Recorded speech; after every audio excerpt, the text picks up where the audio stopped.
artisanale et la maintenance du matériel agricole.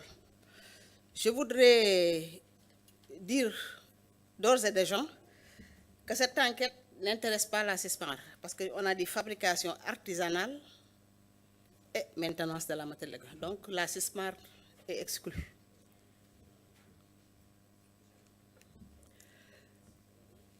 Le plan de présentation se résume ainsi qu'il suit. Le résumé du contexte, les questions de recherche, le résumé méthodologique de l'enquête dans la zone de l'étude et le plan d'échantillonnage, les résultats préliminaires, la conclusion et les perspectives. Donc, pour ce qui concerne le contexte, le résumé du contexte, le retard d'équipement est un des traits majeurs de l'agriculture sénégalaise. C'est un constat. Donc, avec la mise en œuvre du PRACAS, le gouvernement du Sénégal a fait de la mécanisation une source majeure de l'augmentation de la productivité et de la production agricole au cours des 2 prochaines décennies. La mise en œuvre de cette stratégie requiert une connaissance approfondie aussi bien de l'offre que de la demande. Donc, ce qu'on vous présente ce matin, c'est l'offre. La demande parviendra avec les autres questionnaires. Cette connaissance était jusqu'ici limitée. Donc, la présente étude a pour but de donner des informations de première main sur les entreprises spécialisées dans la fabrication artisanale et la maintenance d'équipements agricoles. Quelques questions de recherche. La première question de recherche, c'est quelles sont les caractéristiques majeures de la filière fabrication artisanale de matériel agricole au Sénégal. Donc, dans cette question, nous allons déterminer les caractéristiques des entreprises, les caractéristiques générales, les caractéristiques du chef de l'entreprise et les caractéristiques de la gestion de ces entreprises. La deuxième question qui est soulevée dans cette présentation est quelles sont les tendances majeures des investissements privés dans la filière fabrication artisanale de matériel agricole. Et là, nous allons aborder les investissements de démarrage, le financement de ces investissements, la capacité de production de ces entreprises et la maintenance des équipements agricoles. Comme méthodologie, l'enquête sur la fabrication et la maintenance locale de matériel agricole a été précédée d'un recensement de toutes les entreprises actives dans la fabrication artisanale du matériel agricole au Sénégal. Je dois dire que nous avons été aidés par la direction de l'artisanat et les régions, disons pour les chambres de métiers, donc pour accéder à ces 490 entreprises qui ont été recensées. Donc on a fait un recensement au niveau national. Donc ce recensement a concerné 43 départements sur les 45 que compte le Sénégal. Pourquoi 43? Parce qu'à Salémata et à Oussouye, il n'y a pas d'entreprise de fabrication de matériel agricole. Donc, de cette population, un échantillon de 348 entreprises a été tiré de manière aléatoire et stratifiée. Donc, le critère de stratification donc, est le poids du département dans la population d'entreprises recensées. Premier résultat. Donc, pour cette enquête, nous avons caractérisé, disons, les entreprises de formation.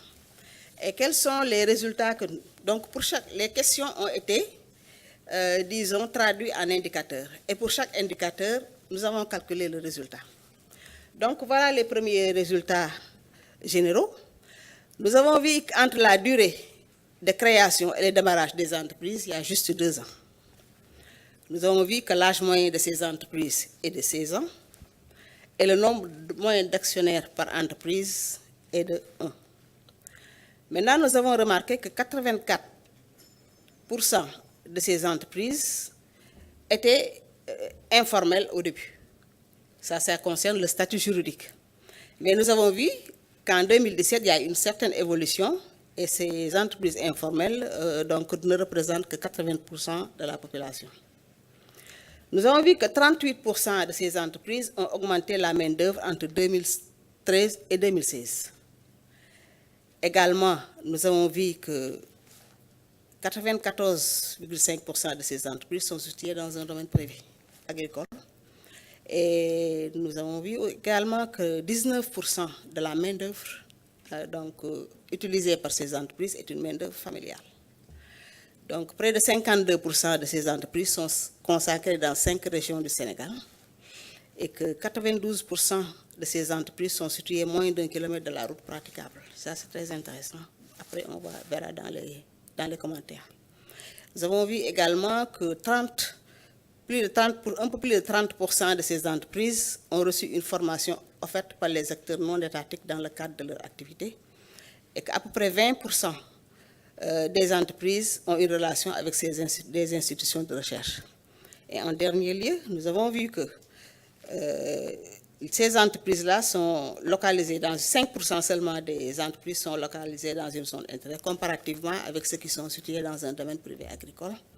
Et 31,6% mènent des relations avec la recherche-développement. Donc, pour continuer, je vais essayer de représenter quelques indicateurs. On ne pouvait pas les représenter, mais disons, les slides qui suivent vont nous montrer. Concernant la localisation de ces entreprises, nous nous sommes rendus compte que les entreprises sont constatées dans 5 régions sur les 14 que compte le Sénégal. Donc, c'est à Tambacounda, Thiès, Kolda et Diourbel, pour environ 11% pour les 2 premiers et 10% pour les 3, donc Kaffrine, 10% de ces entreprises. Donc, nous avons vu également qu'il y a une forte concentration de ces entreprises de fabrication artisanale dans le bassin arachidier. Si vous prenez les régions du bassin arachidier, vous verrez que 60% de ces entreprises-là se trouvent dans le bassin arachidier.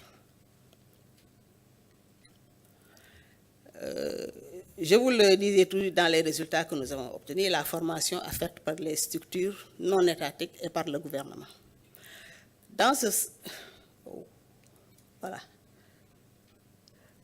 C'est en haut. Donc, dans ce slide, vous verrez que parmi les structures non étatiques, disons, je ne l'ai pas cité ici, mais c'est les ONG, c'est également les entreprises, c'est également les écoles de formation. Enfin, les écoles de formation, c'est dans les structures gouvernementales, les formations offertes par le gouvernement. Mais vous verrez que très peu d'entreprises ont bénéficié de formations offertes par les structures non étatiques, 30%, et par le gouvernement, 23%. Parmi ces 30%, vous verrez que pour les structures non étatiques, cette formation, 44% de cette formation était consacrée à la maintenance et à l'entretien, et disons 66% aux techniques, disons, à la technique, c'est la formation technique. Pour ce qui est offert par le gouvernement, vous verrez que 36% sur les 30% de ces entreprises ont reçu une formation en maintenance et entretien, et disons plus de 60% en technique. Donc les autres types de formation, c'est la gestion comptabilité, le marketing et autres. En dehors de la formation offerte par les gouvernements ou les structures non étatiques, nous avons la formation professionnelle. Pour ce qui est de la formation professionnelle, nous avons un profil de formation, disons, à dominance technique et sur le tas. Vous verrez que 45% donc, des formations des entreprises ont une formation professionnelle et 44% une formation technique. Donc les autres types de formations sont les formations entrepreneuriales, stratégie commerciale, managériale, marketing, et qui constituent de faibles pourcentages. Également, nous avons remarqué qu'il y a une faible relation entre les entreprises, ces entreprises-là, et les institutions de recherche. Donc, un peu plus de 10% ont déclaré avoir des relations avec les institutions de recherche. Et vous savez, parmi les institutions de recherche, il y a l'ISRA qui est cité. Donc, 19 d'entre elles, disons, ont des relations avec l'ISRA. 6 pour l'ITEA, il y a le CORAF, les autres, mais également il y a Africa Rice et le GREC qui entretiennent comment on appelle ça, qui ont des relations avec ces institutions de recherche. Maintenant, concernant la recherche-développement, nous avons 49 entreprises qui ont déclaré avoir des activités avec des institutions. Quelles sont ces institutions? C'est les chambres des métiers, c'est les écoles de formation, Non, non, c'est l'autre. Oh, non, c'est encore en avant. Je me perds dans les boutons, hein, voilà. Donc, c'est les chambres de métier, c'est les écoles de formation, c'est les projets au programme, la coopération bilatérale et les organisations non gouvernementales. Donc, vous voyez, parmi ces 49, il y a 22% de ceux qui ont eu, en tout cas, des programmes de recherche avec les projets et programmes. Donc, ça, c'est très important pour cette catégorie d'entreprises. Également, nous avons constaté qu'il y a un faible niveau pour les... Ça, maintenant, nous abordons la partie, disons, du chef d'entreprise, les caractéristiques du chef d'entreprise. Ce que nous avons remarqué, c'est qu'il y a un faible niveau d'éducation de ces chefs d'entreprise. Si vous voyez les indicateurs, moi je me perds. Si vous regardez les indicateurs, donc pour les chefs d'entreprise, nous avons vu que l'âge moyen tourne autour de 45 ans. Pour le niveau d'éducation, il y a 58% qui ont le niveau primaire. Et les autres, disons, au niveau de formation, il n'y a aucune. Quand on dit aucune, bon, on n'a pas pris l'éducation coranique et les autres types d'éducation. Donc, on n'a mis aucune. Donc, il y a l'éducation secondaire qui est 12%. Et pour le supérieur, il y a donc moins 2% de ces chefs d'entreprise qui ont le niveau supérieur. Et quand on a posé la question sur l'immigration, il y a 17% de ces chefs d'entreprise qui ont dit avoir émigré. Et la durée moyenne de l'immigration était de 3 ans. Vous verrez dans le graphique à côté la destination de l'immigration. Vous voyez que 61% de ces chefs d'entreprise ont émigré dans les pays de la CEDEAO. Donc, ensuite, les autres, 19% en Europe et les autres en petite quantité dans les pays de l'Afrique du Nord, de l'Afrique centrale et de l'Asie.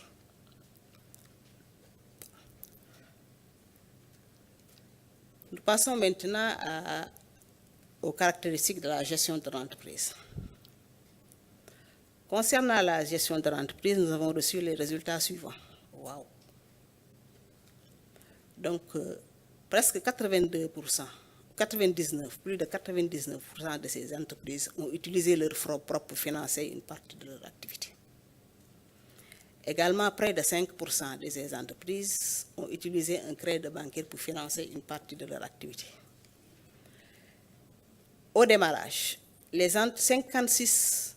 un peu plus de 56%, disons, de ces entreprises ont acquis des bâtiments. Donc, au stade de démarrage, le financement, ont investi au niveau des bâtiments. 9% à peu près ont acquis des machines et des équipements, ont investi dans les machines et les équipements, et 29% ont investi sur le matériel de transport. Ça ne vient pas. Voilà. 29% ont investi sur le matériel de transport. Et on a remarqué aussi également que 13%, donc il y a l'évolution du nombre de matériels fabriqués entre 2013 et a évolué de 13%, tandis que le matériel importé a diminué de 10% entre 2013 et 2016. Maintenant, pour les entreprises qui utilisent l'électricité, on a vu que l'électricité est la principale source d'énergie de ces entreprises. Et disons, 29% utilisent en plus le carburant et 10% en plus parmi ces entreprises utilisent encore le gaz. Donc, le nombre moyen d'employés par, disons, entreprise est à peu près 4. Et les charges salariales tournent autour de 84 140 000 par an pour ces petites entreprises. Nous avons également essayé de voir un peu, disons, comment se présenter l'investissement au démarrage de ces entreprises. Donc, au démarrage des entreprises qui ont investi, dont l'investissement est compris entre 10 000 et 100 000 francs CFA et plus de 10 millions, ont plus consacré leurs investissements dans les bâtiments et entrepôts, machines et équipements. Donc, c'est le tableau que j'ai mis ici. Voilà le nombre d'entreprises qui ont investi. Donc, c'est les bâtiments et entrepôts, le matériel de transport et également quelques autres équipements. Maintenant, Si vous prenez la tranche, donc qui ont investi entre 100 000 francs et 1 million, disons au départ, ils ont mis l'accent sur l'achat ou la location de machines et équipements de matériel de transport. Par contre, celles qui ont investi plus d'1 million et 10 millions l'ont investi dans les bâtiments et les matériels de transport. Donc, c'est le tableau que vous voyez en dessous. Voilà le nombre d'entreprises qui ont déclaré avoir fait des investissements au démarrage. Et nous avons calculé la moyenne, l'écart type, et on les a classifiés, disons, par classe. On a essayé de déterminer là où ils ont investi au stade de démarrage. C'est le tableau 2 qui le montre. Maintenant, on a essayé de voir qui finançait ces investissements. Donc, je l'ai presque dit au début. Donc, les capitaux propres sont la principale source de financement de ces avec 98,5%, c'est le tableau. Donc, tous les investissements là ont été faits par leur capital, par les capitaux propres.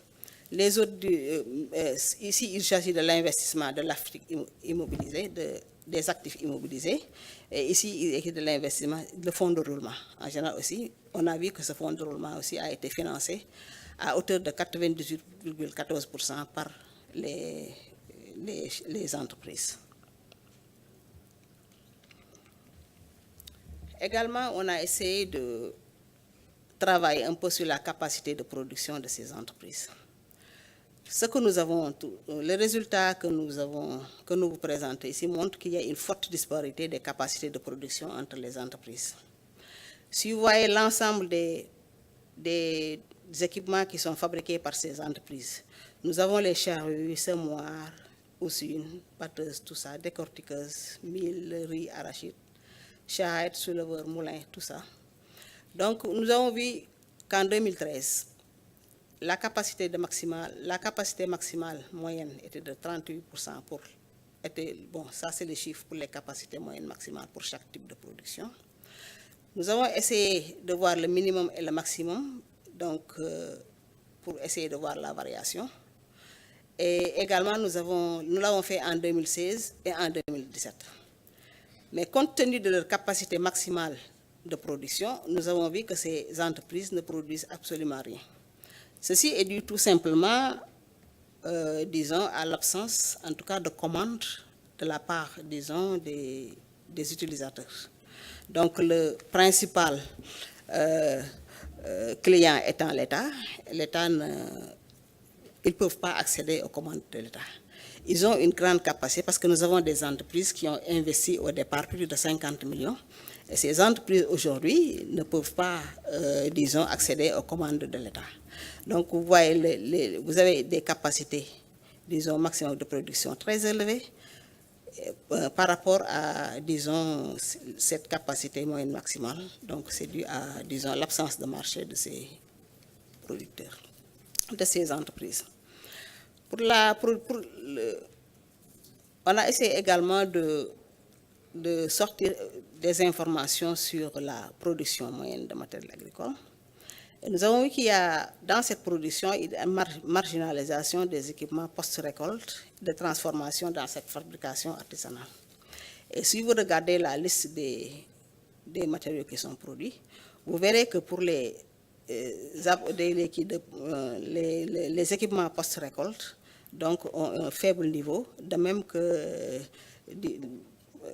les décortiqueuses et transformations donc, ont une faible, disons, un faible pourcentage par rapport à la moyenne des autres, disons, matériaux, des autres équipements produits. Cela, on l'a constaté en 2013. Également, cette production moyenne, on l'a constaté en 2016 et en 2007. Et toujours, nous voyons que c'est les équipements post-récolte et de transformation qui sont vraiment les parents pauvres de ces entreprises. Concernant maintenant, également, nous avons jeté un coup d'œil sur la maintenance de ces productions. La maintenance, donc, est portée par les équipements de travail de sol et de semis. Quand je dis équipement de travail de sol, vous avez les charrues, vous avez les roues. Vous avez également pour les semis, les semoirs, qui la portent en tout cas, sont les matériaux les plus réparés dans les équipements maintenus et qui entretenus. Donc, vous voyez les souleveuses pour l'arachide. Donc, c'est le matériel équipement qui est le plus réparé au niveau de ces entreprises-là qui font la réparation et la maintenance du matériel. En conclusion, de cette étude, nous avons tiré 5 résultats majeurs. Le premier résultat est qu'au Sénégal, la production d'équipements agricoles est constituée essentiellement de petites entreprises informelles et d'une entreprise moyenne. Quand je parle d'entreprise moyenne, c'est la CISMAR, qui n'a pas été prise en compte dans cette enquête, mais la CISMAR est considérée comme fabricant de matériel agricole. Le deuxième résultat est la faiblesse du capital humain, qui représente une contrainte majeure dans le développement du secteur de la mécanisation. Le capital humain, on a vu que les chefs d'entreprise avaient un niveau d'éducation très bas. On les a vu également qu'ils avaient un faible accès au crédit bancaire. Donc, nous avons la faiblesse du capital humain. Ils ont tous été formés, la plupart, 45% ont été formés dans l'État et 44% avaient reçu une formation technique. Le troisième résultat est le statut juridique de ces entreprises. Donc, informel, ces entreprises ont eu peu recours au crédit bancaire, je le disais tout à l'heure. Les investissements réalisés l'ont été sur fonds propres. Le coût de l'énergie et les difficultés d'approvisionnement en produits semi-finis, c'est-à-dire en matériaux, en bonne place, figurent en bonne place parmi les autres contraintes. Le quatrième résultat est la faiblesse du réseau de distribution du matériel agricole et des services de maintenance. Et ceci constitue un frein pour stimuler la demande de matériel agricole et de services. Nous sommes rendus compte que, disons, la plupart de ces entreprises sont situées au niveau des capitales, au niveau des départements. Donc, à ce niveau, les producteurs qui sont un peu éloignés trouvent des difficultés pour, disons, venir jusqu'à ces entreprises-là pour la réparation et également pour la distribution de matériel agricole. Nous les avons vus. Même au niveau des commissions, les producteurs sont obligés de venir jusqu'à la commission pour, disons, repartir dans des contrées beaucoup plus élevées. Donc, les commissions ne font pas partie de cette enquête, mais je voulais l'imager. Le cinquième résultat est l'effet d'éviction de plusieurs entreprises dans l'exécution de la commande publique. Donc, cette politique s'est révélée donc être une contrainte majeure pour le développement de ce secteur privé spécialisé dans le machinisme agricole. Parce que si on a les capacités de fabrication et qu'on ne reçoit pas de commandes de l'État, on ne peut pas accéder à certaines prix. Donc, on n'est pas, en général, on ne peut pas, disons, faire des résultats positifs dans le cadre de cette. Ça, c'était les conclusions. Maintenant, pour les perspectives, donc, au sortir de ce séminaire, si nous recevons bien sûr les informations sur la demande, nous comptons élaborer la note de politique du secteur mécanisation. Donc, cette note de politique va prendre en plus de ce que je vous ai présenté, les performances de ces entreprises, notamment la productivité du travail. Donc, une corrélation est déjà faite entre l'âge de l'entreprise et la productivité du travail entre 2013 et 2016. Une corrélation est également faite entre l'âge de l'entreprise et la productivité du capital entre 2013 et 2016. Nous avons également travaillé sur les ratios de rentabilité des exercices 2013 et 2016, donc sur la rentabilité globale, la rentabilité financière, la rentabilité économique et l'intensité capitalistique. Ainsi, nous allons passer de recommandations fortes pour l'État du Sénégal. Je vous remercie de votre aimable attention. Ok, merci beaucoup. Donc, quels sont ceux qui veulent intervenir?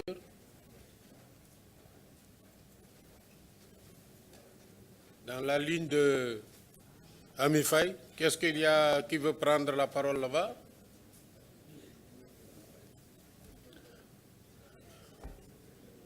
Personne. Donc je viens dans la ligne de Sey. Donc Ablaye. Je commence par là-bas. Je vais au bout. Depuis là-bas, qui veut prendre la parole?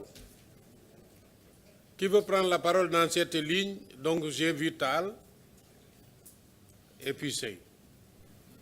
Sur cette ligne,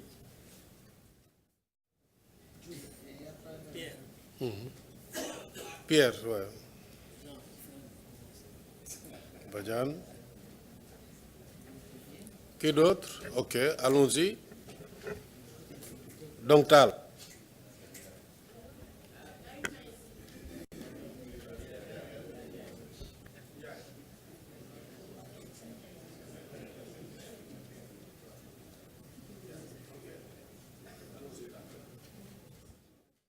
Merci, Président. Bon, par rapport aux contraintes que rencontrent les entreprises au niveau